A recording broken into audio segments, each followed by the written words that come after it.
seres humanos, como eles me interessam. E no final das contas, como o humano importa. O que quero? Assisti-los, resgatá-los, restaurá-los. Quero reencaminhá-los, alimentar em seus corações a esperança, o ânimo, o brilho no olhar. Ah, as crianças!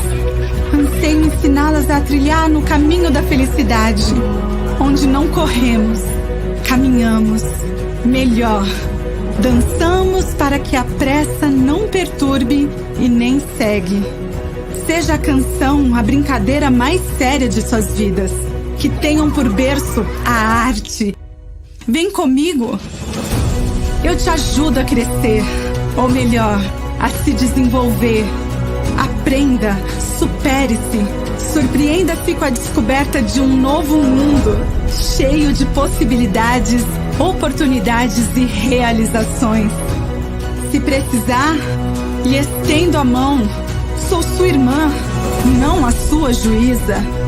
Se quiser deixar para trás o passado, transformar seu presente e reescrever seu futuro, eu estou aqui. Recomece, liberte-se. Quando as tragédias assolarem sua existência e subtraírem sua dignidade, eu irei ao seu encontro. Aqui é o seu lar, lugar de consolo, abrigo e conforto.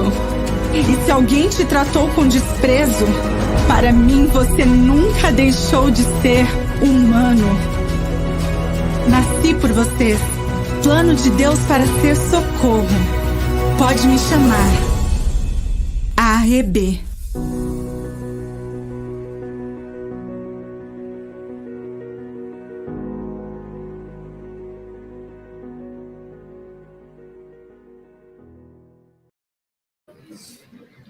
Boa tarde a todos e todas. É com muita alegria que nós recebemos vocês no nosso canal. Peço para que vocês se inscrevam no nosso canal da EB, curtam, comentem, para que a gente possa gerar bastante views, né, e propagar a nossa mensagem. Como vocês viram no vídeo, a EB é uma instituição que realiza trabalhos na área social, na área da educação. É um trabalho que está há 92 anos na cidade de São Paulo, completa em setembro 93 anos, e desde a sua fundação, a preocupação é com o ser humano, desde a criança até o idoso. A EB, ela nasceu na Catedral Evangélica de São Paulo, com o reverendo Otoniel Mota, que naquele momento, também um momento muito difícil na humanidade, onde existiam muitas doenças, o mundo estava entrando num colapso, né? Como todos sabem, em 29 houve a quebra da Bolsa de Valores, Nova York, saindo da Primeira Guerra Mundial, e a EB foi fundada em 1928. Então, o cenário também era um cenário muito triste, como a gente está percebendo hoje, mas era um cenário onde que o reverendo Otoniel Mota percebeu a possibilidade de fazer um trabalho social com as igrejas. Né? Tudo começou com a sua filha, que foi acometida de tuberculose, uma doença que tinha um alto índice de mortalidade, 5% de chances de cura, e ele, junto com alguns pastores e outras pessoas que também estavam acometidas da doença, fizeram algumas casinhas lá em São José dos Campos, e trouxeram as famílias e os adoecidos para ficarem juntos. É uma atitude muito inovadora, que ganhou muita repercussão positiva na época, porque na época se tratava o tuberculoso de uma forma como se fosse algo que tem que se isolar totalmente de todos. Inclusive, o nome que eram dados para esses locais eram dispensários. Então, os tuberculosos ficavam em dispensários. Né? Um nome até muito, muito ruim. Mas o reverendo Otoniel Mota percebeu que a presença da família, com todo cuidado, era muito importante na recuperação. Infelizmente, a filha dele faleceu, mas o projeto continuou, a EB começou a ganhar força, as igrejas começaram a cooperar, esse projeto foi se expandindo, ele começou na área da saúde, mas ele foi entrando pela área social, porque um dos fundadores, o Dr. Lauro Monteiro da Cruz, ele percebeu também que tinha necessidade de profissionalização desse trabalho. Então, começaram a se abrir as casas de abrigo, que na época eram orfanatos, né? Começou também a pensar nessas casas de saúde para tratamento das pessoas com tuberculose. Então, começou a fazer trabalho com crianças, com idosos, e a EBEI cresceu, se desenvolveu, foi passando por todas as políticas públicas do Brasil, e ela está aqui hoje, né, com projetos na área da população em situação de rua. Nós temos 4 projetos, nós temos um projeto com família em situação de ruas, que fica no Canindé, temos um projeto com homens, né, mais focado na profissionalização desses homens, que é a Casa Porto Seguro. Nós temos o CIAT, que é um serviço integrado com a saúde, que é um projeto que trabalha essa questão da drogadição, né, onde as pessoas, principalmente aquelas que vêm da Cracolândia, vão até o projeto, e ali elas são também cuidadas e tratadas, há um posto de saúde no local. E temos um projeto ali no Baixo Glicério também com a população em situação de rua, para os carroceiros, para aquelas pessoas que passam um tempo coletando materiais reciclados, e outras pessoas que também não têm condições, elas ficam lá também, e são projetos 24 horas.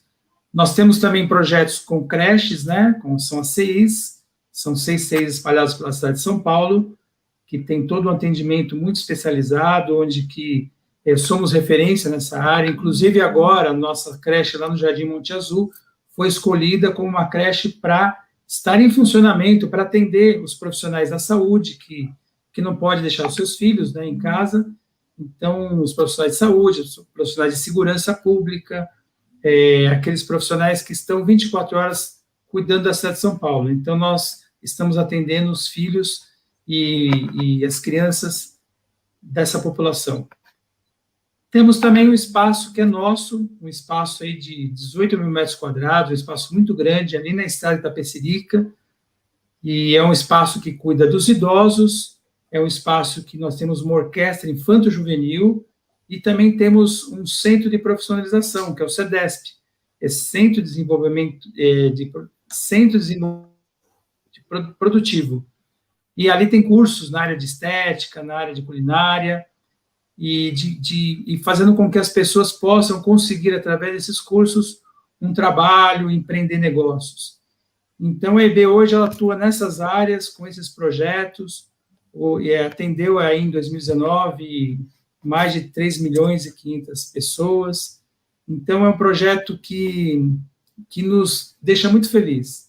Nesse momento difícil, nós recebemos muitos pedidos de ajuda, cestas básicas. Então, se você quer contribuir com a EBEI por conta desse período de coronavírus, entra no nosso site. Ali nós temos um site que permite você fazer doações de vários, por cartão de crédito, boleto, e aí se for referente à ajuda do coronavírus, aí coloca 19 centavos, né? Então, se você for doar R$30, R$30,19. Se for doar R$100, R$100,19, porque aí o nosso financeiro vai entender que aquele valor é destinado à compra de cesta básica, materiais de limpeza, para a gente poder atender essas populações todas, né? Nós temos várias parcerias com fundações, com o governo, e temos todas as certificações, o selo do AR, que é um selo de gestão e transparência. Então, você entrando no nosso site, você vai conhecer todo o nosso trabalho. E temos uma campanha também que é muito especial, que é a Nota Fiscal Paulista. Então, você entra no site e vê como ser um doador da Nota Fiscal Paulista. Todas as compras que você fizer, se você colocar o teu CPF naquela compra, uma pequena parcela daquela compra, que seria destinada ali aos impostos do governo, um percentual vem para a EBEI, né? E aí você pode ser um doador da EBEI através da Nota Fiscal Paulista, né? E nessa campanha também nós temos aquele doador que prefere, eu quero doar todos os meses para a EBEI R$30. Se você quiser ser um doador recorrente da EBEI, entra no site e você vai receber uma caneca bonita da EBEI, tá bom? Essa caneca aqui é um presente nosso, para você sempre lembrar da EBEI quando estiver tomando o seu chazinho, né, a sua bebida. Então, é bem isso aí, é um trabalho que nos honra muito, a gente nos orgulha bastante, e nós fazemos várias lives com vários temas importantes. E como é o mês da mulher, nada melhor do que pegar um tema importante, né?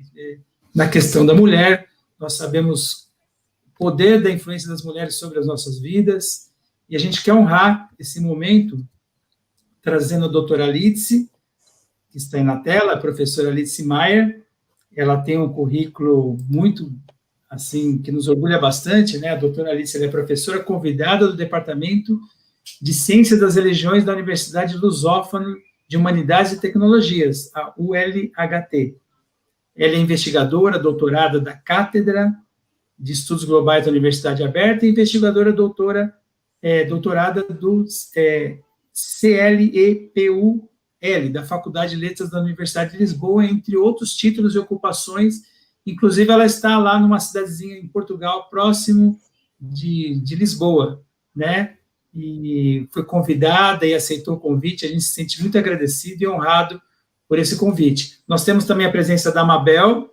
A Mabel é uma conhecida nossa, ela é a gestora de um projeto nosso, que é o CIAT 2, projeto ali na Armênia, que trabalha justamente com essa população de rua, que chega no estágio assim, de drogas, de dependência química, e ela conduz esse trabalho com toda a sua equipe, 24 horas ali, não parou em nenhum momento nessa pandemia, né? É um trabalho que a prefeitura gosta muito, que é um trabalho que tenta lidar com aquelas pessoas que estão na Cracolândia e tentar recuperar essas pessoas, e é muito importante para nós. A Mabel também tem um currículo, ela é pedagoga, mas ela também é psicanalista, e ela nos tem honrado muito também. E temos a Beatriz, que é a nossa jornalista, trabalha aqui conosco na comunicação, que está monitorando todo esse trabalho, e que também participa do nosso grupo, aí verificando as perguntas que a doutora Alice vai receber.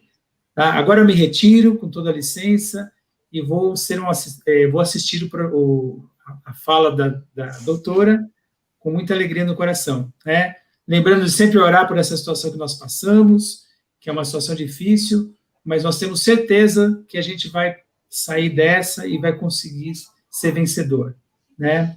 Então, Deus abençoe a todos, a doutora Alice, e vou passar a palavra agora aí para a Mabel, né, conduzir esse trabalho junto com a Beatriz. Um abraço a todos, Deus abençoe. Obrigada, Sérgio. Doutora Alice, professora Alice, é uma alegria receber a senhora, assim, uma mulher. Eu li o currículo, é muita coisa para uma pessoa só, né? Então, conhecimento é uma riqueza.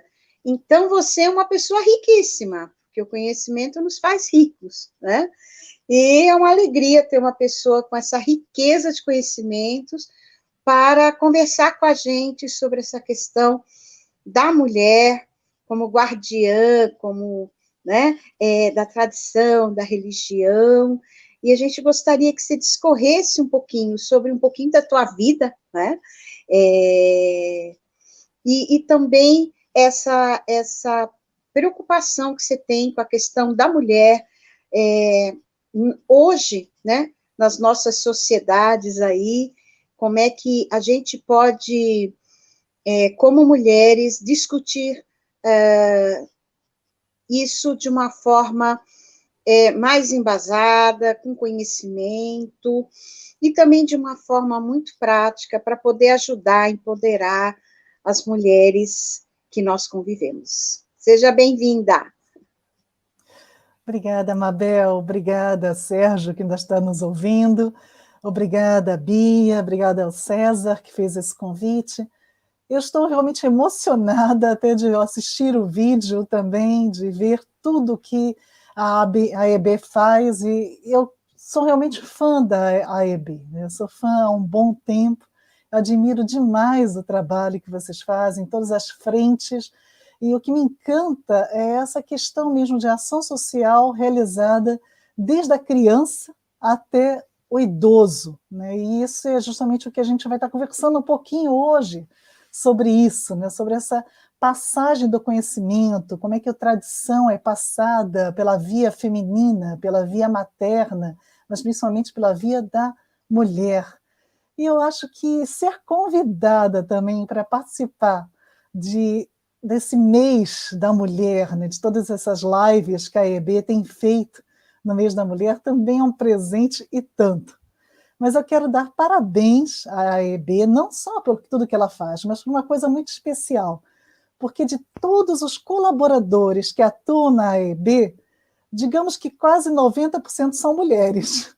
Então, é geralmente a Mabel e todas as outras mulheres que vestem a camisa todo dia, que estão ali realmente trabalhando na labuta e levantando todo esse trabalho lindo de 92 anos que a EB tem. A gente vê que, apesar de ter sido um homem, ter sido o reverendo Antoniel Mota, que criou a EB, se não fossem as mulheres, eu acho que ela não teria durado 92 anos, não. O que você acha, Mabel? É isso mesmo? É, por aí. Somos a maioria de trabalhadoras na EB, né? Estamos aí. Isso é encantador, isso é fantástico, mas isso mostra que é a ação natural da mulher, né? Não é nada estranho. A mulher, ela é, por natureza, um ser ligado ao cuidado. Então, a ação social é natural da mulher. E a gente vê que realmente a grande maioria das ONGs são feitas por mulheres, são tocadas por mulheres, né? São conduzidas por mulheres. E é por isso que é tão importante conversar um pouquinho hoje sobre as mulheres, esse papel da mulher como guardiã da tradição e guardiã da religião. Eu não sei se eu já posso começar, Mabel, ou a gente quer conversar alguma coisa antes? Pode começar. Estamos assim para ouvir mesmo. Tudo bem. Eu vou compartilhar algumas imagens e mais para a gente poder ter um visual do que eu vou estar conversando com vocês, tá certo? Então, deixa eu tentar aqui colocar só aqui para a gente estar compartilhando. Pronto, agora eu vou.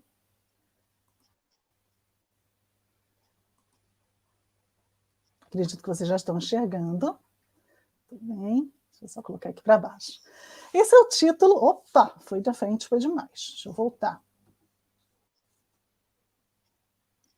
O título da nossa palestra, ou da nossa conversa hoje, melhor dizendo, né, como já estava no slide anterior, Mulheres como Guardiãs da Tradição e da Religião.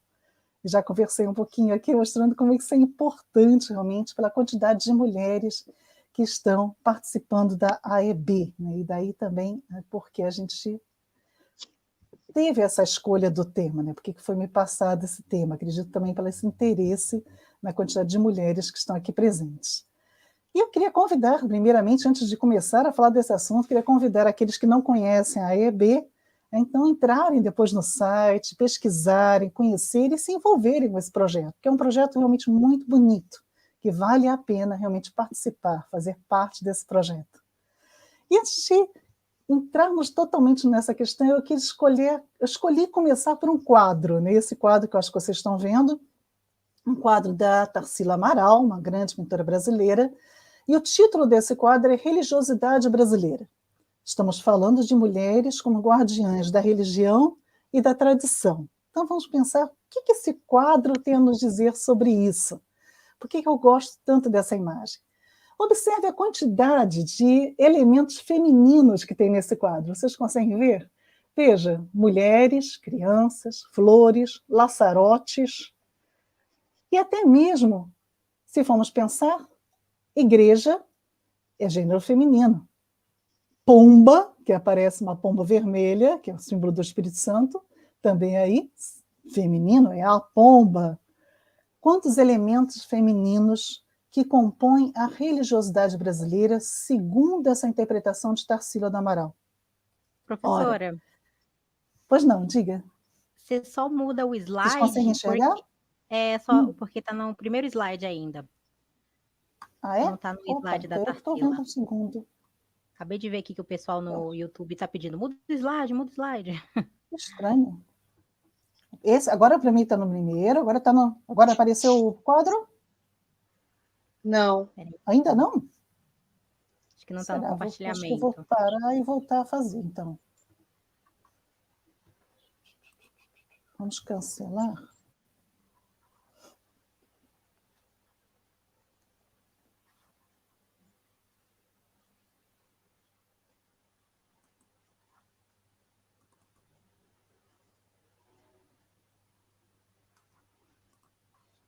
Ok, vamos tentar novamente. Agora sim. Agora sim? Deixa eu ver se volta.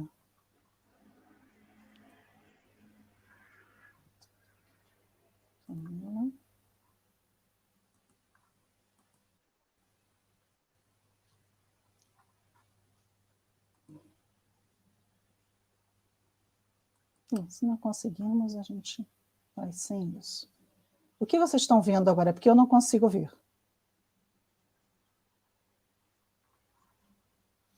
Tá o No meu PowerPoint com o quadro da Tarsila agora aparecendo. Tarsila está aparecendo.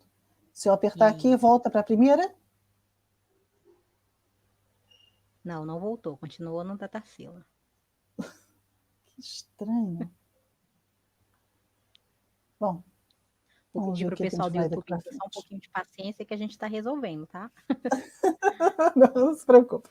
Qualquer coisa a gente fica sem os Tecnologia slides também. Eu vou perfeita. falando com vocês. Isso não vai atrapalhar, não. Muito bem. Sem problema. O que eu queria só mostrar nesse quadro e mostrar essa questão mesmo de como a religiosidade brasileira, na interpretação de Tarsila do Amaral, é uma religiosidade feminina. E é engraçado que existe um ditado brasileiro mesmo que diz que religião é coisa de mulher. Tem gente que vê isso como uma forma pejorativa, uma forma negativa. Eu não vejo como forma negativa, porque eu acho que isso é uma realidade. Desde os primórdios do cristianismo, a mulher sempre esteve atuando e ela sempre foi a maioria nas igrejas. No século II, por exemplo, nós temos uma carta do bispo Cipriano, o São Cipriano, que diz que já era um problema conseguir casamento para todas as mulheres da igreja, porque tinha muito mais mulher na igreja do que homem. Então, essa realidade que a gente vê hoje também ainda, de ter muita mulher envolvida em igreja, ainda é uma realidade, desde aqueles períodos já era uma realidade. Hoje também é. Então, tanto a igreja católica como a protestante, a evangélica, a gente vê muita mulher compondo os quadros. E se saímos da igreja cristã, se formos também para as religiões não cristãs, vamos ver a mesma situação. Por que será isso? Por que a mulher tem um papel tão importante, então, na religião ou na religiosidade? A primeira razão é que a mulher é, sim, a primeira via pela qual nós recebemos os ensinamentos da religião. A criança, ela vai permanecer muito mais tempo, muito mais próxima da mãe. E é a mãe que vai passar os primeiros conhecimentos de valores morais, dos valores morais e culturais. Mas se formos pensar nos valores morais, os valores morais brasileiros são muito valores religiosos. Valores como não roubar, não adulterar, não mentir, nada mais são do que valores religiosos, mas que são nos passados por essa mulher, por essa mãe ou pela mulher que nos cria. E por isso, a religião acaba sendo passada, sim, pela via feminina. A mulher, ela vai ser vista sempre como um ser muito mais próximo do sagrado, do religioso, desde os primórdios da humanidade. A mulher é aquela que gera a vida, mas é aquela também que cuida da vida, é aquela que mantém a vida, ela vai nutrir a vida. A mulher é aquela que tem características muito próximas na natureza, ela tem ciclos, que nem a lua. Ela amamenta, cria como os animais, ela gera uma vida nova como os animais. A mulher está sempre muito próxima da natureza, e assim muito mais próxima também da sacralidade da natureza e da sacralidade como um todo. É por isso que no passado também a mulher foi muitas vezes assemelhada à deusa mãe ou à deusa terra, à deusa criadora da vida. A mulher estava ligada então a gerar, nutrir, preservar. A mulher, até hoje, ela pode ser vista como aquela então que contém em si toda uma sacralidade, e essa sacralidade ela é passada também para aqueles que ela cria, através dos seus ensinamentos. Ensinamentos que nem sempre são verbalizados, às vezes é pelo exemplo. O pequeno exemplo que às vezes uma mulher que está ao criar o filho dá, que já vai passando valores morais àquela criança, valores que são também considerados valores religiosos. Mudou o slide? Ainda não? Não. Vamos ver se com o tempo ele acaba mudando. Pode ser que esteja algum delay. Continua vendo a Tarsila Amaral. É? Sim. Opa! Que bom. Continua Então, já com a sabemos que é Tarsila. apenas uma questão de demora, mas vai. Eu quis colocar essa imagem, que é uma imagem para mim é muito forte, que mostra a imagem da mulher africana com a criança. A gente vê aqui a sacralidade da união tão forte entre a mulher e a criança, né? A mulher indo à roça, indo trabalhar e carregando o bebê junto consigo. Essa união de filho com mãe, ela começa já no cordão umbilical, algo muito forte, e vai ter continuidade com a amamentação. Quando uma mulher amamenta o filho, ela não está apenas preservando a vida daquela criança, ela está passando também todos os anticorpos.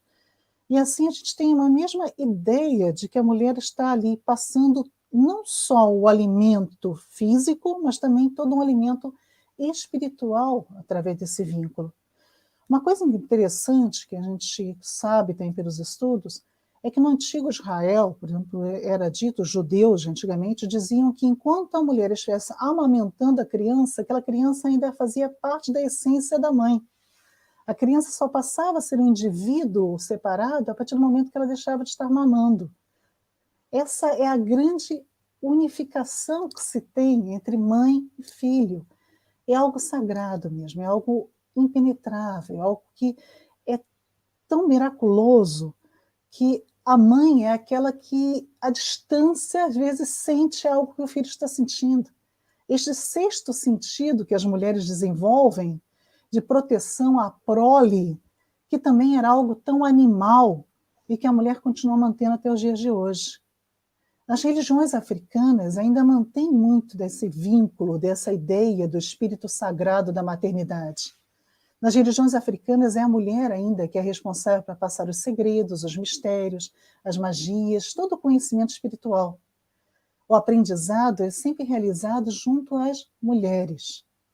E quando eu falo em mãe, na verdade, nessas sociedades ainda mais antigas, como os africanos ou mesmo os indígenas brasileiros, eu não estou falando apenas da mãe biológica.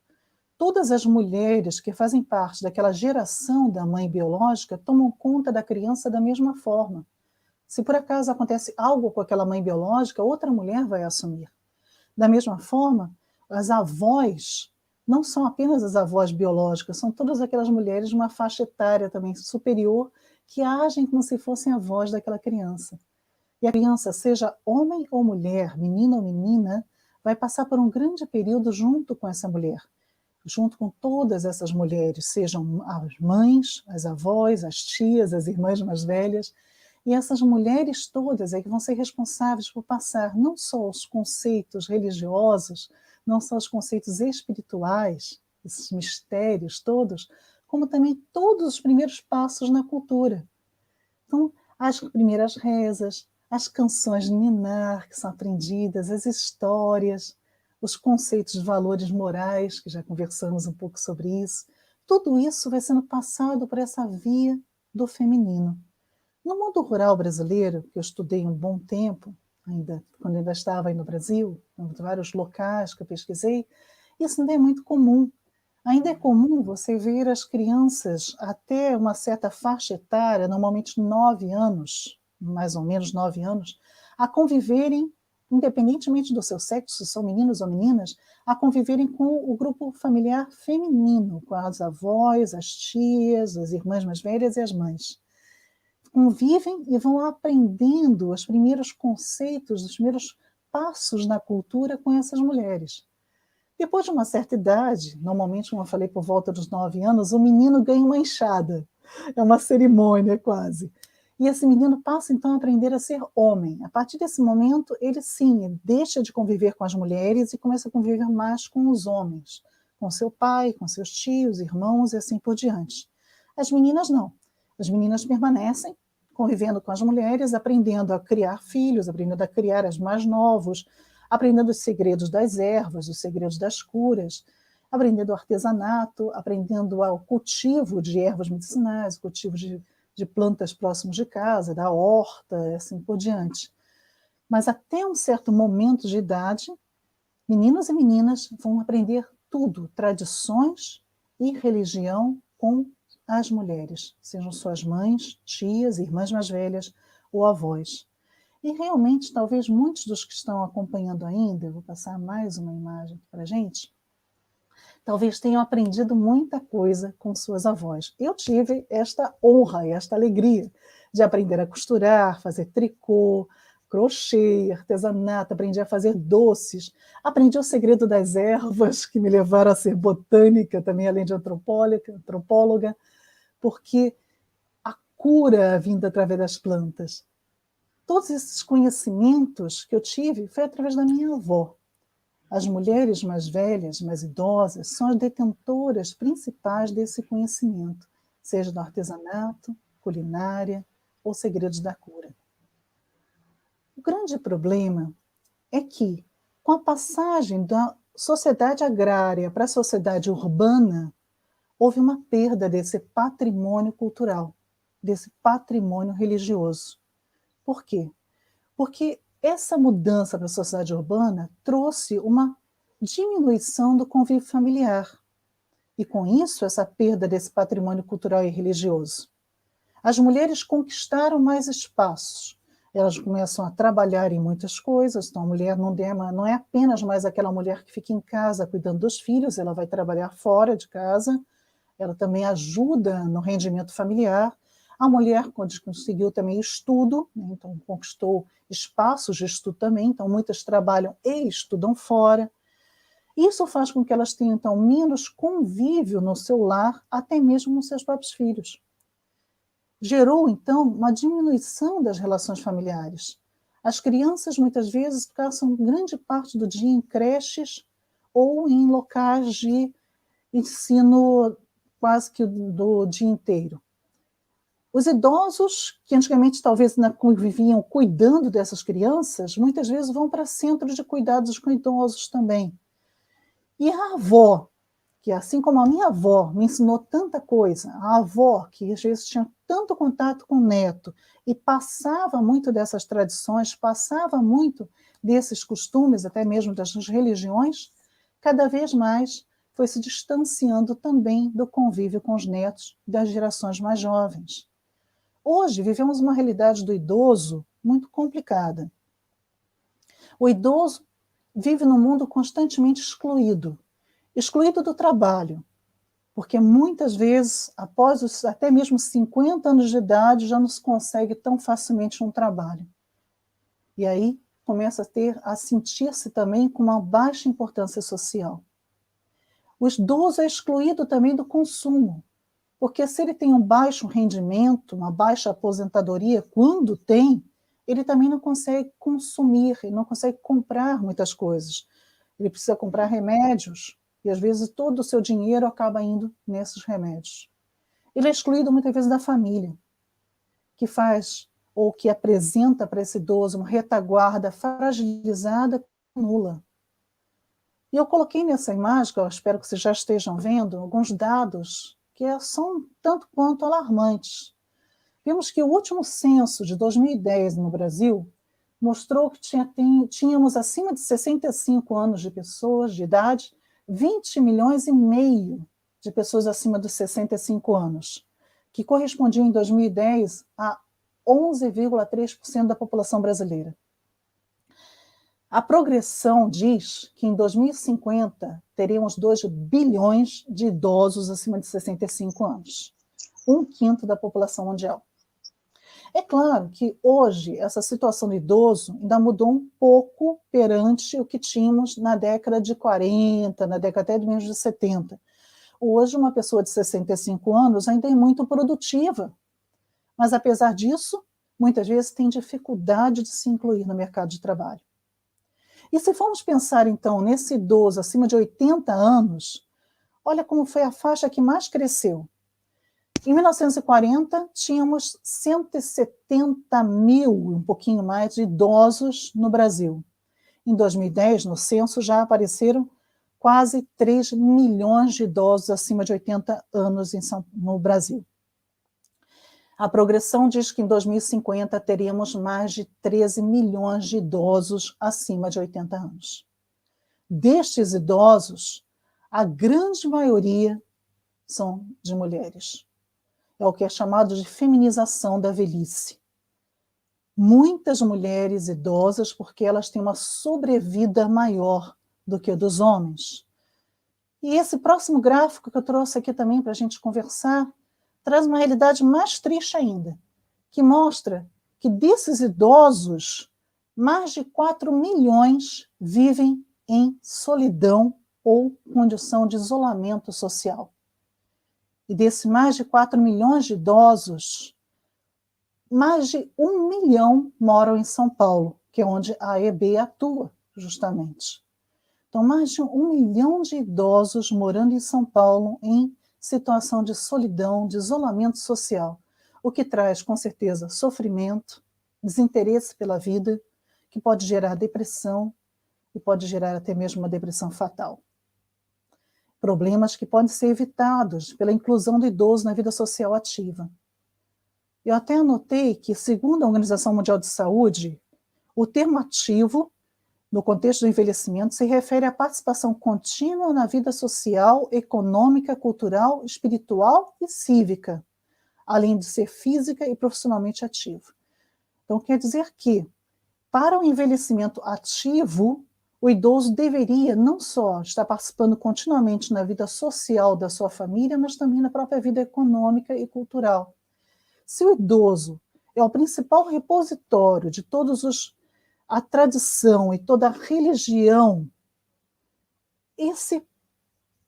toda essa grande potencial desse idoso está sendo perdido a partir do momento que esse idoso vive em condição de isolamento.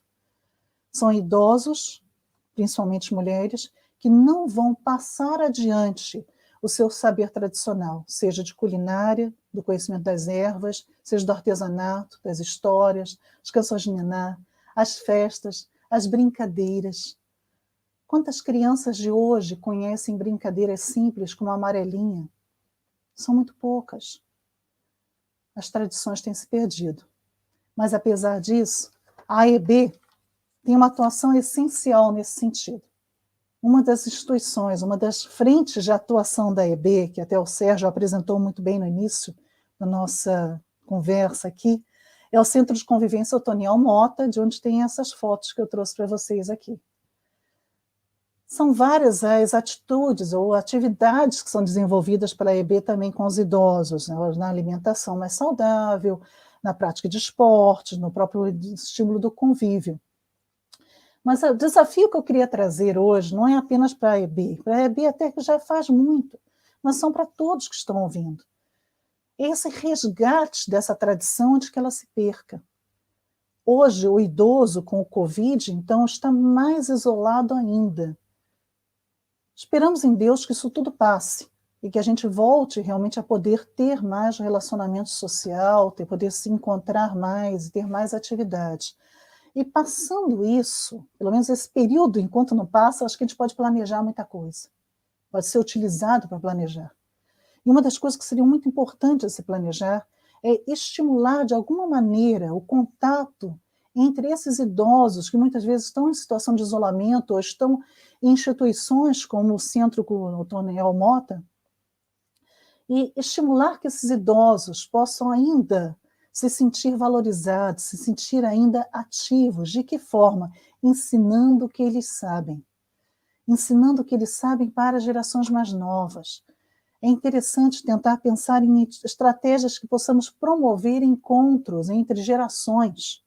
Da mesma forma como no passado, e nessas sociedades indígenas ou nas sociedades africanas, não importa, não precisa ser a avó biológica de alguém, mas qualquer senhora pode passar o conhecimento, qualquer senhora dessas, ou qualquer senhor, pode passar o seu conhecimento para uma criança ou para um adolescente, e gerar, na verdade, uma via de mão dupla, onde beneficia os dois lados.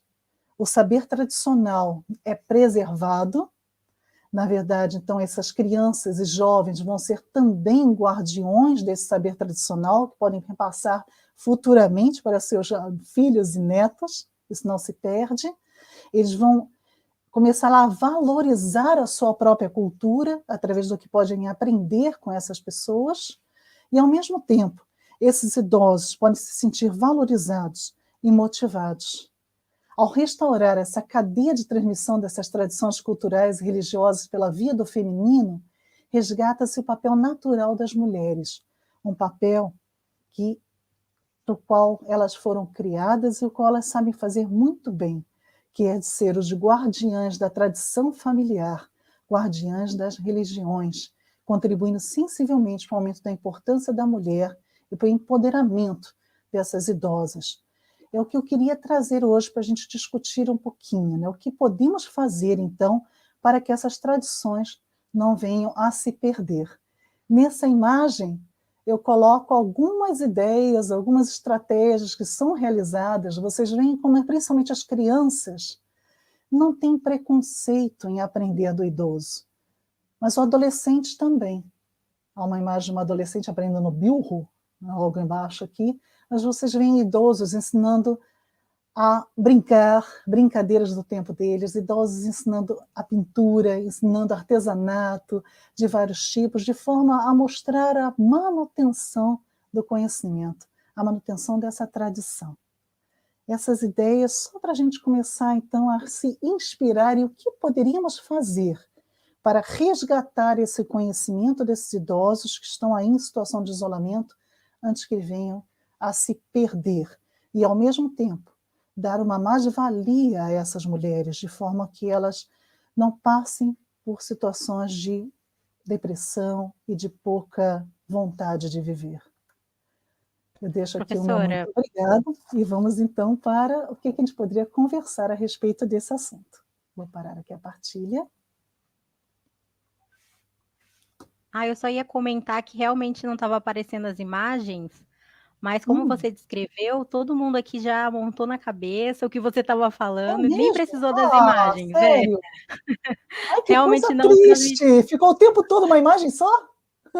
Não, estava aparecendo você falando, mas você descreveu, e aí todo mundo colocou aqui no imaginário, a gente... Nem os foi até melhor do gráficos. que as imagens. Que triste! Não. Mas tudo bem, tudo bem. Que bom que pelo menos deu para entender alguma coisa. Deu sim.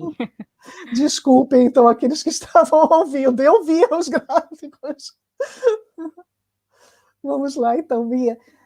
O que eu quero trazer à discussão é isso, mostrar essa importância da mulher, né, como guardiã dos valores, ao mesmo tempo trazer o desafio, que é o aumento da quantidade de idosos, que é alarmante, e como podemos, então, contribuir como AEB e como indivíduos para a preservação dessa cultura, a preservação dessa tradição. Eu fiquei, quando você estava falando, eu fiquei pensando, porque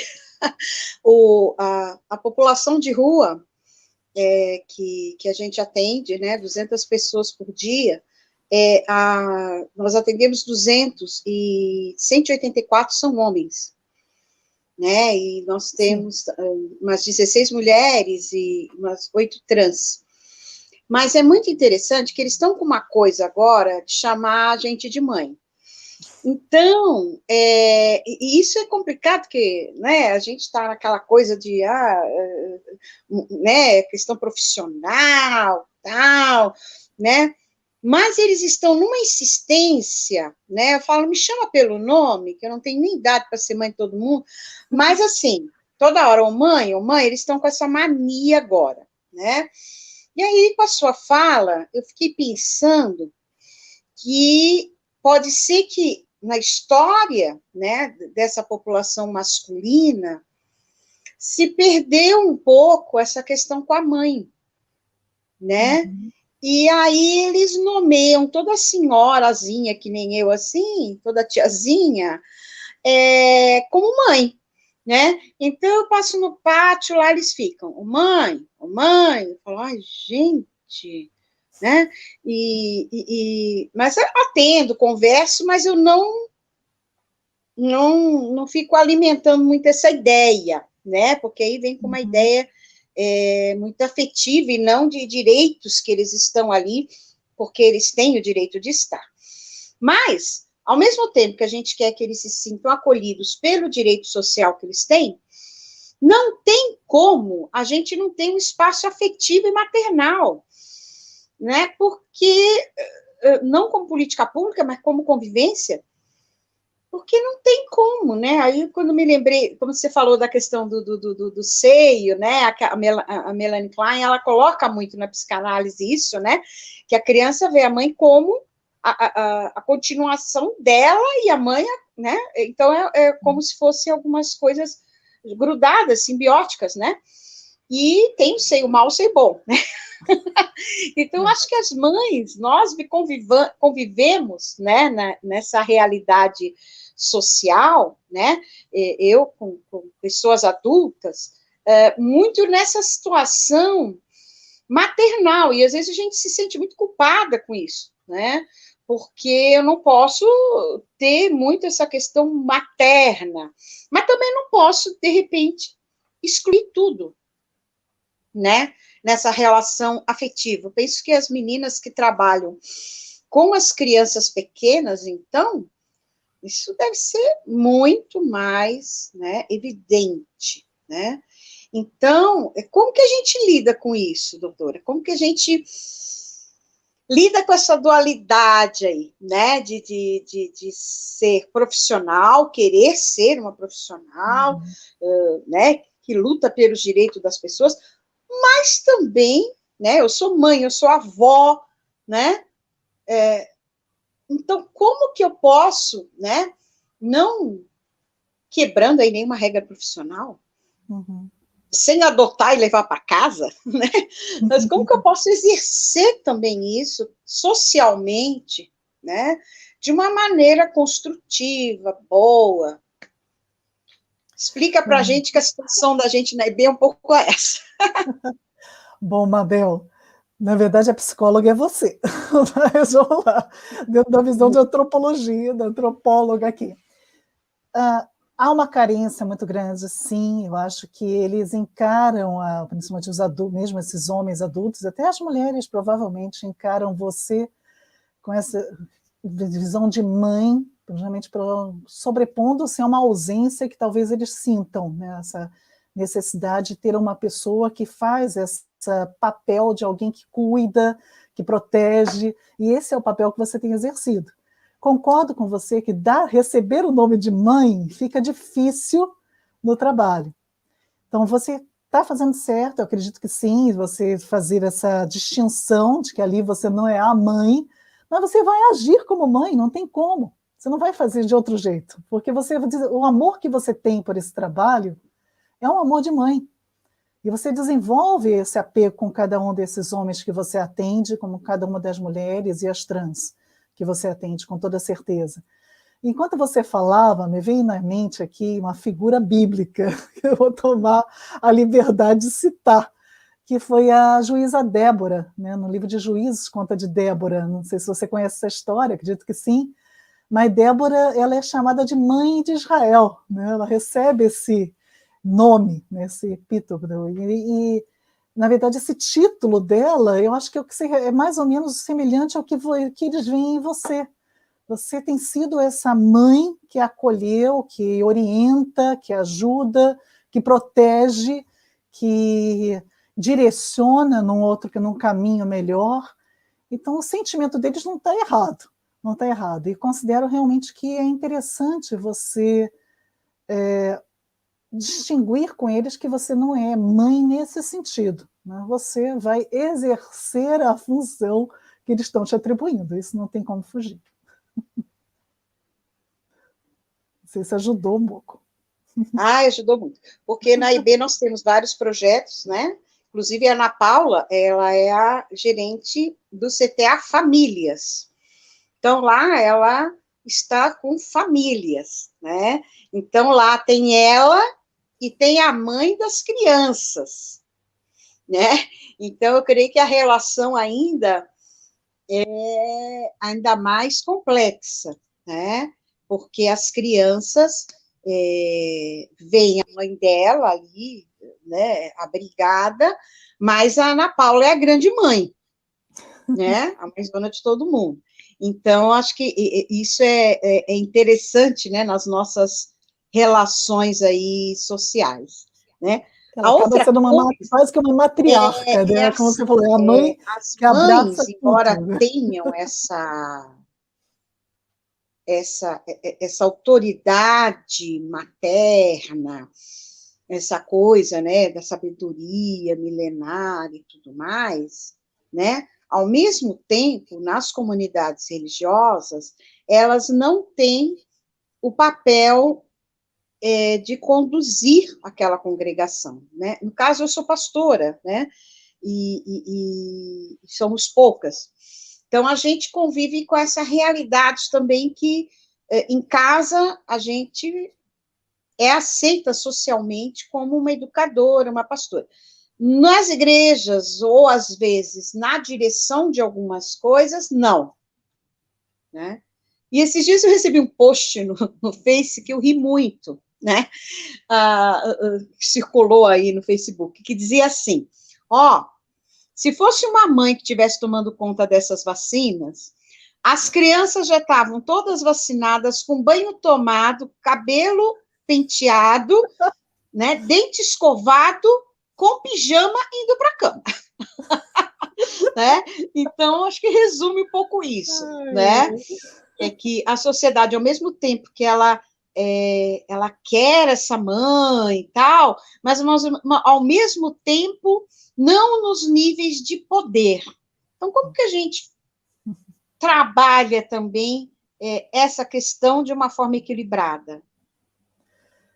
As conquistas da mulher nessa situação de chegar a vários níveis do poder, né, ainda está sendo a passos curtos, vamos chamar assim. Muita gente, mas ao mesmo tempo eu penso assim, tudo muito recente, né, Mabel? Eu acho que quando a gente olha para a nossa história e pensa que a mulher só vai começar a votar lá nos anos 30 e depois você só vai poder fazer o divórcio nos anos 70, que a mulher só consegue ter conta bancária no nome dela nos anos 50. São conquistas que, na verdade, são de pouco tempo para cá, é tudo século XX, se for pensar, né? Século passado, eu sei disso, mas século passado foi ontem. Eu pensar, eu sou uma pessoa do século passado, eu acho que todo mundo que está ouvindo também é, eu sou do século passado. Então, isso foi ontem. Então, a conquista do poder da mulher, né? A mulher chegar a alguns, digamos, alguns níveis mais altos, até mesmo dentro das empresas, é uma coisa que está começando agora, né, a ser aceita como uma chefia nas empresas. No nível acadêmico, por incrível que pareça, é muito difícil ainda. Existem muitas faculdades que ainda têm pouquíssimas mulheres como professoras, diretoras, então, menos ainda. Parece que a mulher era ótima para ser diretora de escola, para a faculdade já não é bem assim, é um homem que entra. E, da mesma forma, agora também para eleições, né? Os partidos políticos precisam de ter mulheres, é obrigatório. Mas são poucas mulheres que se dispõem a participar também e serem candidatas. Muitas vezes as candidatas que são colocadas nem sempre conseguem representar-nos como realmente deveriam sermos representadas. Então, são situações que eu acho que a gente não está ainda gatinhando, na verdade. Eu acho que muita coisa ainda tem que ser conquistada, infelizmente, ou felizmente. E a mulher está começando a galgar agora alguns postos mais altos e algumas posições onde ela consegue influenciar mais a sociedade, mas ainda tem muita coisa ainda a ser feita, isso com toda certeza. E o que me preocupa mais, Mabel, nessa história é que às vezes eu acho que a mulher ela se autossabota, porque às vezes algumas mulheres que conseguem chegar em alguns lugares, elas fazem bobagem, e a gente que sofre. Então, eu fico pensando nisso, assim, ai, né? Quando a gente luta tanto para conseguir chegar em alguns lugares, de repente dá tudo errado, aí parece que a gente volta para trás um monte, né? Até conseguir chegar de novo. Mas vamos continuar, né? Vamos continuar. Eu acho que a gente não deve desanimar, não. Eu acho que a gente tem conseguido, sim, muitas coisas, e eu acho que a gente tem que continuar tentando, continuar por aí. Estamos no caminho. Eu poderia fazer um adendo nesse último ponto, professora? Claro, Bia, por favor.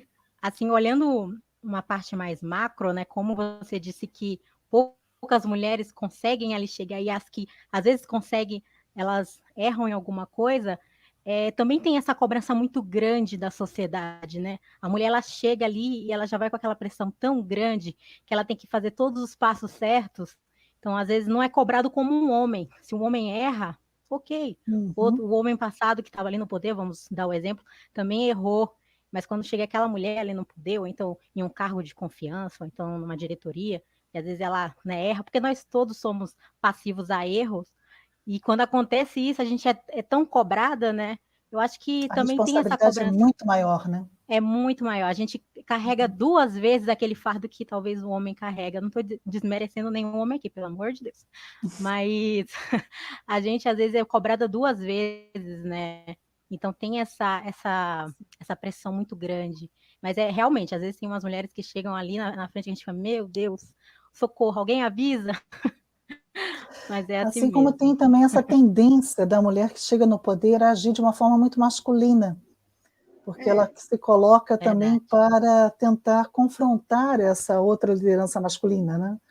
E com isso também ela perde muito da sua feminilidade, às vezes ela deixa de demonstrar essa possibilidade de que eu consigo fazer tudo que um homem faz nesse sentido, de uma liderança, posso até fazer melhor, porque eu tenho já é natural da mulher esse controle, essa coisa da criação dos filhos, então ela sabe também muito mais dialogar, ela sabe fazer coisas, às vezes, muito melhor do que o homem nessa posição de valor, de poder e de estar na liderança, no cargo de liderança, mas ela esquece isso tudo e acaba se igualando ao homem e perde também. Mais uma vez eu falo, mas é outro tipo de autossabotagem.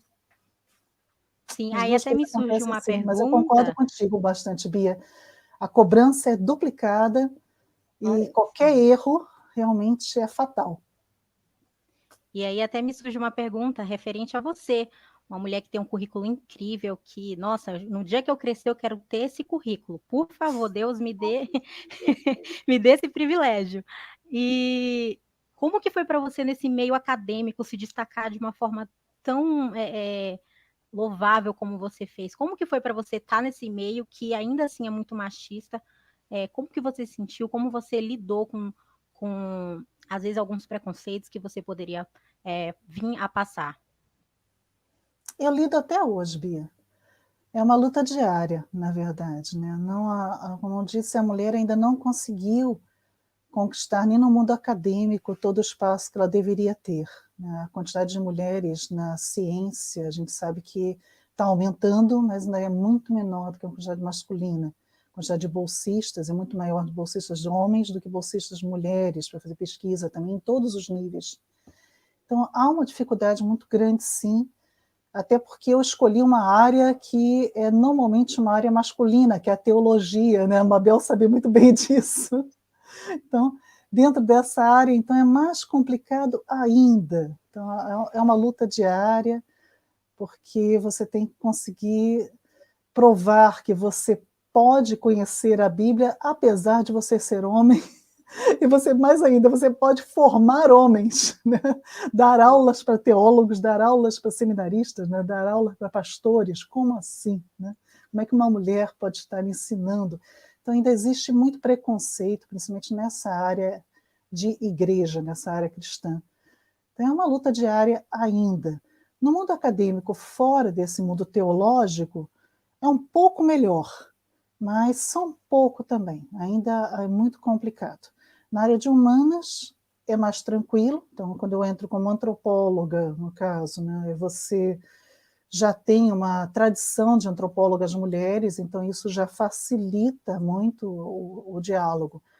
Agora, na área de exatas, por exemplo, as mulheres sofrem muito mesmo ainda. Então, uma mulher se colocar como uma engenheira, como uma física, como uma matemática, uma química, ainda sofrem muito mais preconceitos do que aquelas que foram para a área de humanas ou biomédicas. Então, isso ainda é uma área complicada.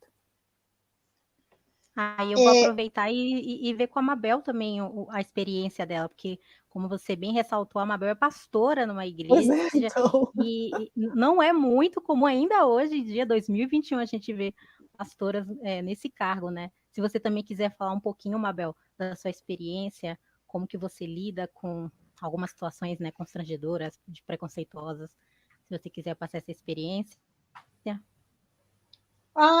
Direto, né? Ih, não dá nem para contar. que é muita coisa.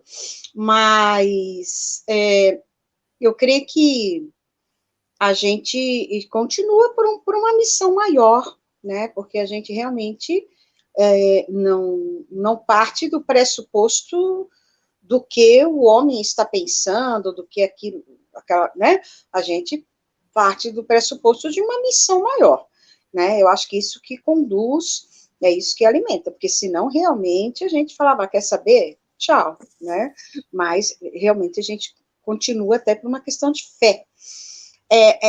Agora, uma outra questão, acho que dentro da questão teológica e das nossas relações sociais, eu creio que aqui no Brasil a gente tem uma escritora chamada Ruth Salviano, eu creio que você deve conhecer, Lídice, Sim, sim. que ela tá resgatando através de vários livros, né, a questão da história da igreja, da história da teologia, a partir do ponto da mulher, porque até quando a gente vai fazer um curso de teologia, né, os grandes pais da igreja, depois os grandes reformadores, parece que eles tiram a mulher de todas as histórias, isso foi intencional, claro que foi. E a Ruth faz esse resgate histórico, que é muito precioso, e que eu acho que isso que a gente poderia, assim, uma ideia, né, a gente poderia estar apresentando isso nos cursos de teologia, nas igrejas, enfim, nos estudos, né, dizendo assim, houve mulher, né, nessa situação, aconteceu de mulheres nessa história, né, mas isso não apareceu ainda, mas agora está sendo resgatado, né, eu creio que isso também é uma coisa que a mulher pode fazer, né, esse saber acumulado na história, que outras mulheres tiveram, e a gente passar para frente que teve isso, né, que isso aconteceu e que elas deixaram um legado. Então, está se descobrindo, né, coisas escritas que eram escondidas, enfim, né, as mulheres na Reforma, né, as mulheres na própria Idade Média, tal, e eu creio que isso também poderia ser um legado para a gente passar, né, para as meninas, para as mulheres, para os homens, né, para o mundo teológico como um todo. Com toda certeza, né? Resgatando o que conversamos hoje sobre a mulher como guardiã da religiosidade, se a mulher, que é aquela que passa as primeiras noções de religião para os seus filhos, que vai realmente dar a primeira criação religiosa para o filho, isso há séculos, há gerações, e vai continuar para sempre, porque mesmo que uma criança não seja criada pela mãe biológica, vai ser uma mulher, provavelmente, que vai ter mais contato com essa criança, então vai continuar passando todas essas noções, esses dados. Isso é tradicional. Então, se isso deixou de ser conhecido, é porque houve uma intenção por trás para apagar essa história. Então, o resgate disso é muito importante. Não só o resgate da tradição, que eu tentei trazer hoje isso um pouco, né, da necessidade de tentarmos preservar essa sabedoria dos idosos, mas também essa noção dessa importância da mulher como ser esse repositório da religião. Então, claro, se houve um Santo Agostinho, é porque houve uma Santa Mônica, que criou esse Santo Agostinho. Né? Então, todos eles, né? Se formos pensar em Jerônimo, com a tradução da Vulgata, né? Havia ali duas mulheres, a Marcela e a outra, que fugiu o nome agora, que estavam ali ao lado dele o tempo todo. Então, essas histórias dessas mulheres que foram apagadas, mas que até mesmo esses pais da igreja, aos quais você se referiu, Mabel, todos eles tiveram uma mãe. E provavelmente eles foram os pais da igreja que foram, porque uma mulher estava junto com eles ensinando antes os preceitos para eles. Se Agostinho escreveu depois as Confissões, e nas Confissões, por exemplo, citando ele, né, já que você falou em pais da igreja, Agostinho, ele confessa, né, dentro das Confissões, né, a influência que a mãe dele teve. Se talvez a mãe dele, a Marcela, não tivesse tido toda esse contato, essa instrução primordial para ele, talvez Agostinho não tivesse retornado à fé cristã e não fosse o pai da igreja que a gente conhece hoje. Então, são histórias realmente que remontam até mesmo às mães desses grandes homens. Então, a mulher está por trás desses grandes homens também. Essa história precisa ser resgatada, sim, ela precisa ser contada. Já existem várias mulheres contando isso, conto da Ruth Salviano, Infelizmente, no Brasil somos poucas, mas já está aparecendo várias teólogas que têm trabalhado sobre isso, né? Eu mesmo tenho dado alguns cursos a respeito desse assunto, e eu acredito que, da mesma forma como a mulher, na situação geral, né, do mundo, foi conquistando espaços, né, conquistou o direito ao voto, conquistou o direito a ter uma conta particular, conquistou o direito a escolher o seu cônjuge, a manter ou não o nome, né, várias pequenas conquistazinhas que foram sendo feitas. Essas conquistas também da resgate da história teológica também está sendo, começou agora, é um resgate recente, mas que vai mudar muita coisa, com certeza, no nosso futuro. E até na formação teológica dos próximos pastores, com certeza.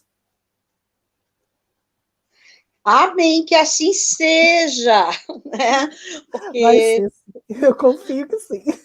Para que a gente tenha uma geração, né, que olhe para a história de uma forma mais plural, né? Que fale, olha, realmente, né? Teve Wesley e teve a Susana, Sim. Né? Foi aquela mãe que, né, deve ter, e ela que ensinou todos os filhos, né? E teve toda uma dedicação ali, né? E aquelas irmãs beguinas, né? As beguinas que tiveram... A história das beguinas é algo que tem que ser resgatado. É fantástico. Fantástico, né? Da Margarida lá, que escreveu, né, aquele livro lindo, lindo, né? Uma coisa profunda teológica. Então, a gente tem essa, né? Eu creio que daqui umas 2 gerações as pessoas vão poder olhar para a história da igreja como algo feminino também, né? Masculino e feminino também, né?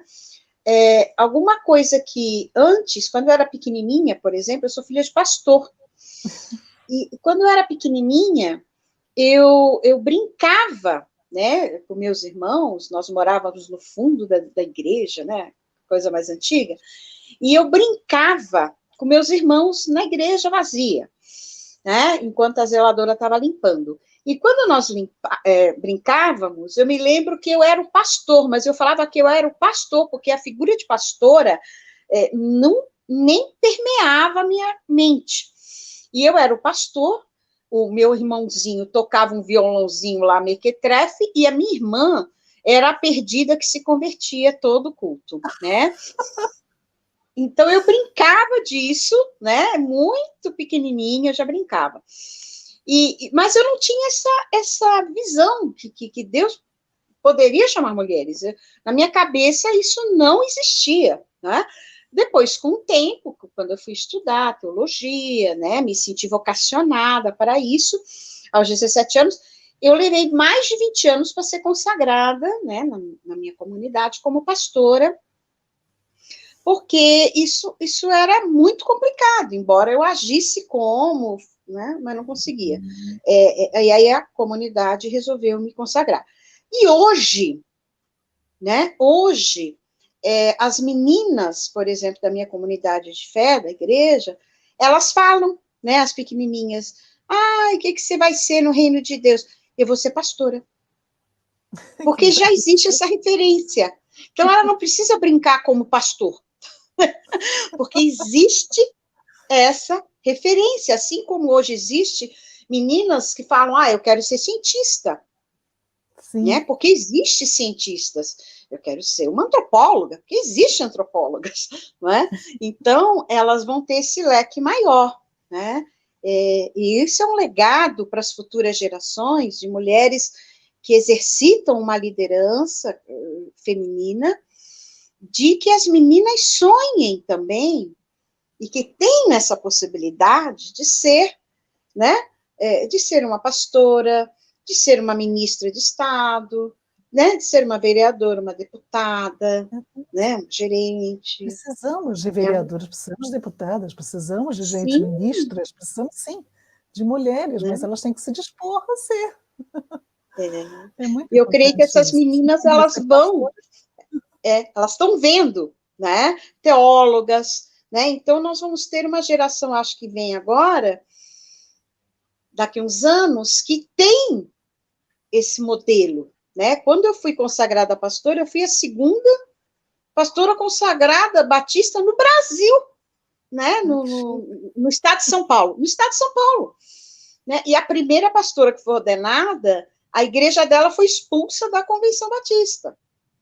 Para você ter uma ideia, a igreja, quando me consagrou, ela saiu da convenção para poder ter maior conforto, né, em poder me consagrar, e depois nós voltamos.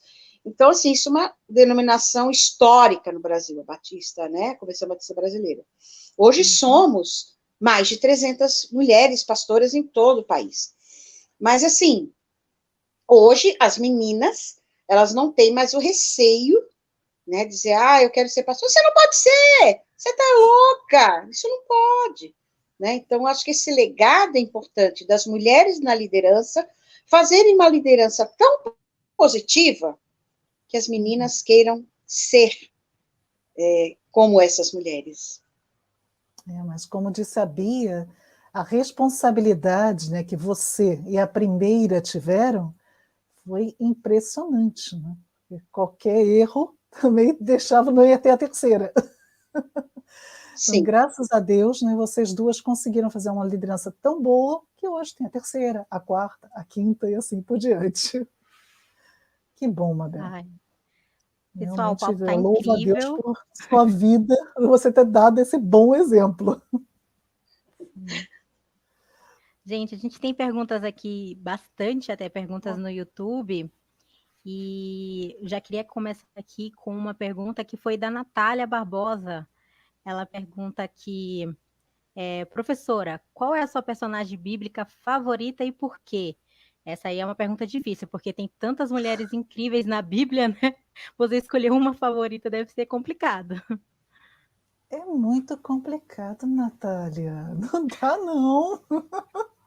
É muito difícil. Tem várias que eu gosto, porque são características diferentes. E se eu for falar todas que eu gosto, eu vou falar de algumas até que vocês vão se escandalizar, como Jezabel. Gosto dela, gosto da liderança que ela tinha. Acho que ela tem muito a ensinar também, como outras mulheres também. Gosto muito do posicionamento de Agar. Eu gosto de achar coisas interessantes em mulheres que ficam normalmente na sombra, né? Mulheres que não são tão escolhidas assim, né, das pessoas. Normalmente alguém escolheria sempre Esther, Noemi, Ruth. Não, as minhas personagens normalmente são aquelas mais na sombra, mas que têm algum ensinamento a nos dar, como, por exemplo, a mulher Cirofenícia no Novo Testamento, é outra história que eu gosto demais de vê-la, né, como uma ideia, a mãe, né, já que estamos falando de mãe hoje, de tradição, né, aquela mulher que consegue convencer a Jesus de um assunto, né, e falar, olha, uma mulher ela é capaz de pegar o que cair da mesa, né, as migalhas para dar para os filhos, mas ela vai sempre buscar o melhor para os filhos. Então, acho que tem tantos personagens bons, Natália, eu não vou ter como te escolher um só, não. Desculpe, eu vou te ficar devendo essa. Falei, Natália, ia ser complicado essa. E a gente tem uma aqui também da Georgette. A Georgette, ela trabalha aqui com a gente na EB, no desenvolvimento institucional, e ela está perguntando, levando em conta todos os predicados da mulher e sua influência na vida da família, por que ela está sempre delegada ao segundo plano? Olha, é uma questão cultural, infelizmente, né? No início da humanidade não era assim, eu acredito que não era, todos os estudos arqueológicos provam também que não era desse jeito. Com o passar do tempo, a sociedade realmente foi delegando um papel preponderante aos homens, né? Um papel mais inferior às mulheres, em certos aspectos, né? No sentido de liderança, principalmente. Mas eu também me preocupa muito o fato de que, às vezes, voltando a falar da autossabotagem, né? Às vezes eu acho que a mulher se coloca nesse papel também. A mulher ela acaba absorvendo essa ideia de que ela está em segundo plano e ela internaliza isso de tal forma que ela fica em segundo plano, quando ela não necessariamente estaria. Talvez o marido nem a veja desse jeito, ou os filhos a vejam desse jeito. Mas ela se coloca tanto desse jeito que acaba que a própria família, então, começa a enxergá-la realmente como uma coisa menor, uma coisa inferior, que é uma grande pena. Sim. próxima pergunta aqui é do Sérgio, olha só. Sérgio, ele além de participar aqui, ele participa no chat também. Não caberiam disciplinas nas escolas que ministrassem questões sobre a mulher e sua influência na sociedade? Quase que meio que você já respondeu, mas se você quiser complementar. Caberiam, Sérgio. Eu acho que... Deixa eu tentar botar um pouco de luz aqui. Está escurecendo aqui em Portugal. Mas eu acredito que ganharíamos muito, por exemplo, se a antropologia fosse uma disciplina dada em todas as faculdades e que houvesse, pelo menos, alguma coisa semelhante nas escolas. Não algo ligado à questão da mulher, porque eu acho que isso acabaria tendendo a um feminismo fundamentalista.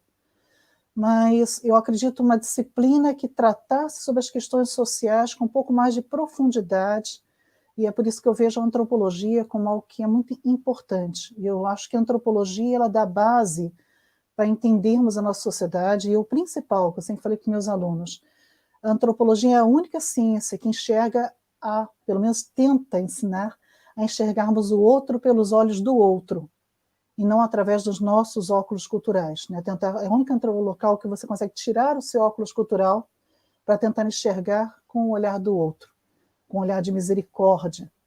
Então, eu acredito que se a antropologia fosse uma ciência ensinada em qualquer formação universitária, teríamos profissionais melhores, e até esses professores que depois iriam para as salas de aula já nem precisariam de uma disciplina, mas eles mesmos já saberiam também introduzir esses assuntos melhor nas suas disciplinas, seja matemática, física, português, biologia, ou o que fosse. Ótimo. A Alessandra de Oliveira também perguntou: a sociedade atual tem desvalorizado a tradição e a religião passadas, tradicionalmente pelas mulheres? Se sim, como resgatar o valor dessa influência feminina?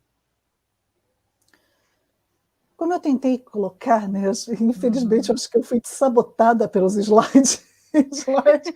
Eu tentei mostrar é que não é bem a sociedade que tem desvalorizado, né? Na verdade, a situação atual está causando essa desvalorização. Né? A falta de convivência da tradição, que tradicionalmente tínhamos, né, que era normal convivermos 3 gerações em casa, né, convivermos com nossos avós, assim como nossos pais, as 3 gerações estarem juntas, isso cada vez mais é difícil.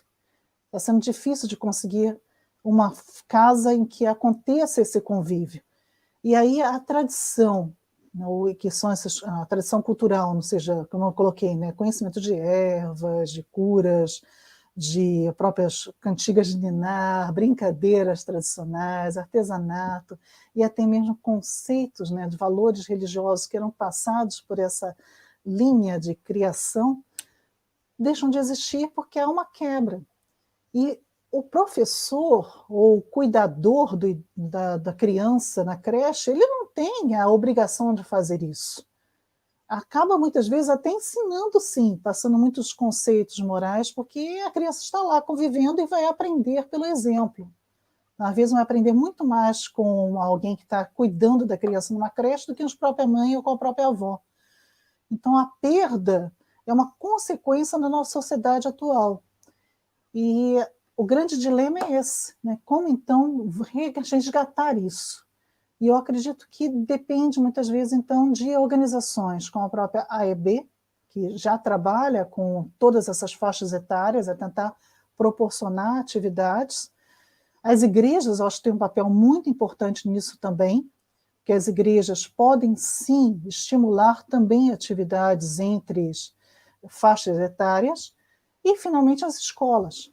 Eu acho que aqui em Portugal eu comecei um projeto desses, né, num dos bairros aqui, que a ideia, só que aí veio a pandemia e detonou tudo, né? Eu espero que acabando a pandemia retomar isso, que foi levar os idosos que ficam nesse centro de cuidados de dia para as escolas. Então os idosos iam às escolas, e nas escolas eles então tinham essa convivência com as crianças e ensinavam às crianças diversos tipos de atividades.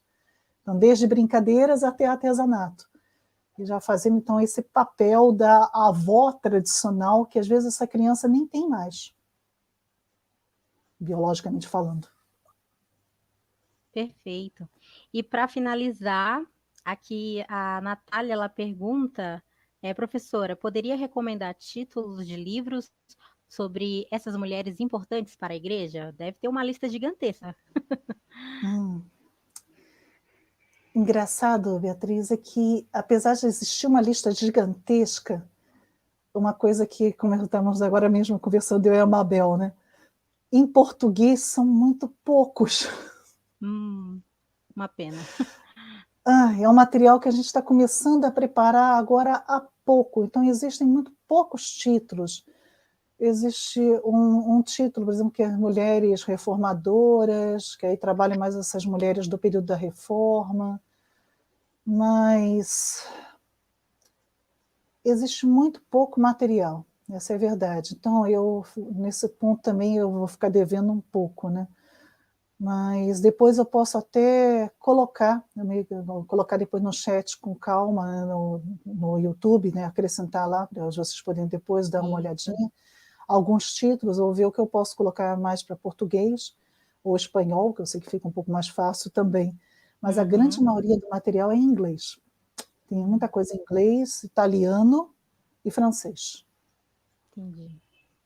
Mas depois não tem problema. A gente depois pega eu ali, passo. você passa para a Agora gente. de cor também não vou conseguir passar muita coisa. Tranquilo. E a gente chegou no fim. Mabel, você quer acrescentar mais alguma coisa? Eu amei esse papo, gente. Eu por mim Foi ficar até maravilhoso, hora. né? Obrigada, Se eu também gostei muito. Até horas. Se a gente ficar Muito horas, bom vai ser madrugada lá em Portugal. Então, assim, é muito bom poder conversar sobre esse assunto tão relevante. Creio que a gente está em São Paulo, que, né, a gente tem realmente em São Paulo a discussão legal dessas coisas, tal, porém, ainda vivemos num contexto muito machista, não é? Então, a gente poder conversar, romper aos poucos isso, né, no nosso meio, né, nas nossas relações, eu creio que é muito bom, né? Na EB, a maioria das gerentes tal, são mulheres. Sim. Mas na diretoria, a gente não tem mulher no conselho. Temos, né? Temos ou não temos? Eu nem sei, Bia, mas eu acho que a gente não tem. Né? A gente tem pouca presença também na liderança. Vai entrar agora. A gente não tem representatividade negra também no poder, mas sim na execução. Então, a gente ainda está, assim, a mulher executa muito, ela faz muito, né? Ela é considerada boa na execução, né? Porém, não em voz de comando, né? Então, esse é o nosso desafio aí, né? Da gente mesmo construir espaços para isso, né? Isso. É isso. Com certeza. Eu agradeço muito, muito, muito esse convite. Foi uma tarde muito gostosa mesmo, estar mais pertinho de vocês, apesar de estar do outro lado do mundo, poder estar pertinho aí da ED e participar um pouquinho dessa discussão. E eu aprendi bastante também. Gostei muito de ouvir a Mabel. E eu acho que vocês têm tudo, sim, para conquistar esses espaços. A diretoria da EB era essencialmente vinda de pastores e de líderes de igreja, né? E como a Mabel colocou muito bem, são poucas pastoras que agora estão surgindo, né? Então, acredito que da mesma forma como vocês conquistaram já o valor de poder ser uma pastora reconhecida, né, com título reconhecido, em breve vai ter alguma pastora na liderança também. Com toda certeza. Com certeza. São conquistas que estamos fazendo e que temos que continuar. Não podemos desmerecer essas conquistas que já tivemos e não vamos desanimar, não. Nem tudo é rápido, nem tudo é de um dia para o outro, mas vai dar certo.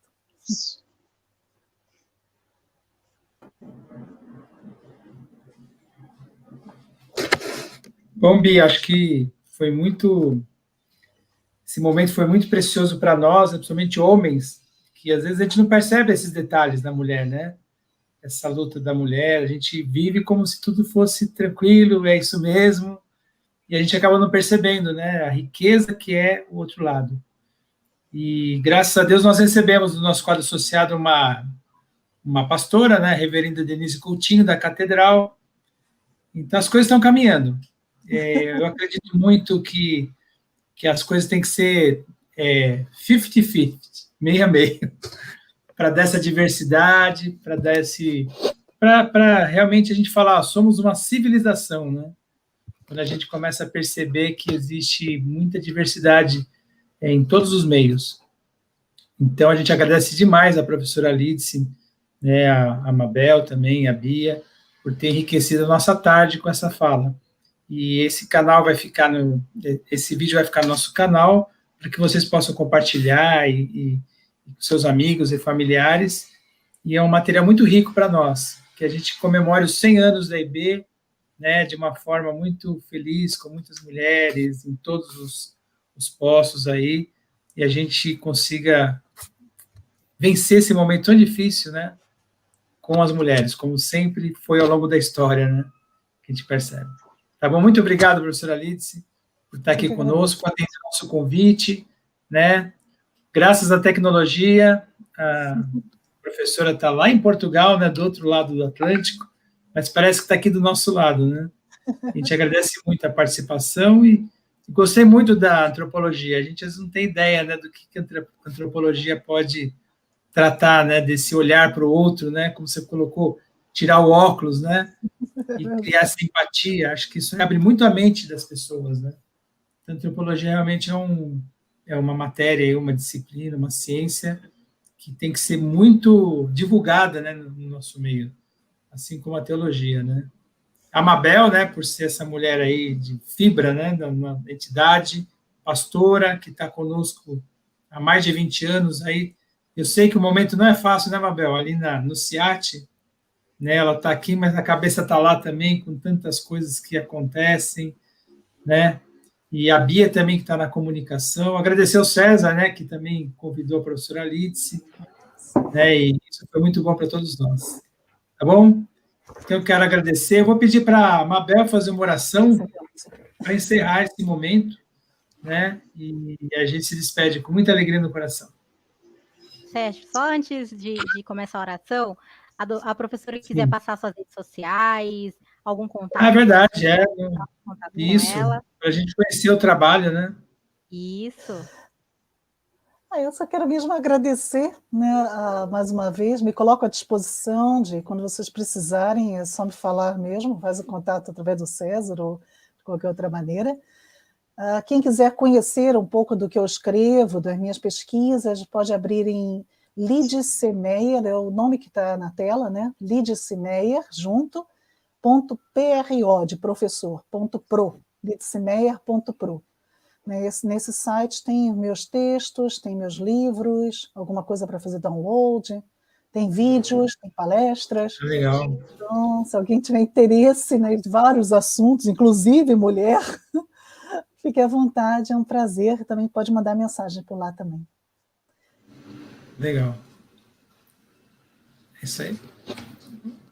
Pedir para a Mabel fazer a oração. Tá bom. Nós te agradecemos, Senhor, por essa tarde tão boa, tão gostosa que tivemos, e nós queremos te agradecer, porque o Senhor sempre valorizou as mulheres no seu ministério, e sempre o Senhor teve um olhar tão diferente, tão revolucionário para as mulheres.